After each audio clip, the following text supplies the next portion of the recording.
Bakit sa kanya? Nasa pangalan na, nasa mukha pa. Ganda ka? Ganda yarn? Ito na ang nagmamaganda at feeling diva. Ganda Wanda! Yes, friend! Balita ko yung mga mala angel na kagaya mo. Ang magandang samahan tuwing Monday. Yung hindi maingay, tahimik lang sa gilid, kalmado lang, pero nasa loob pala ang kulong. Ay, nako, true ba yun? Ako hindi ko alam, hindi ako makapagsalita. Dahil di naman ako tahimik.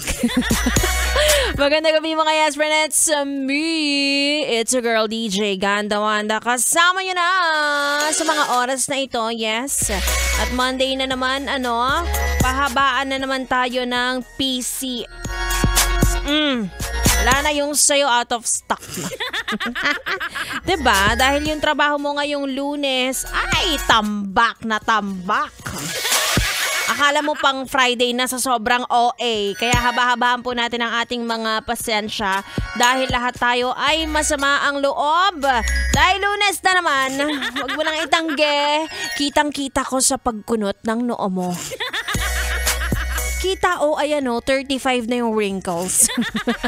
Sobrang OA. Kaya nga kami nandito para mabawas-bawasan ang inis mo. Monday na Monday, nagrarant ka. Sino ka ba? Si Sexy Megan ka ba? Sexy Megan na ang pwede mag-rant kahit anong araw, kahit anong oras. Anyway, bukod sa ating chikahan, nandyan din ang ating tugtugan. Kaya naman, samahan mo na ako hanggang alas 9 ng gabi. Again, it's me, Ganda Wanda, at nakatutok ka dito lang sa 101.1 Yes FM. 101.1 Yes FM.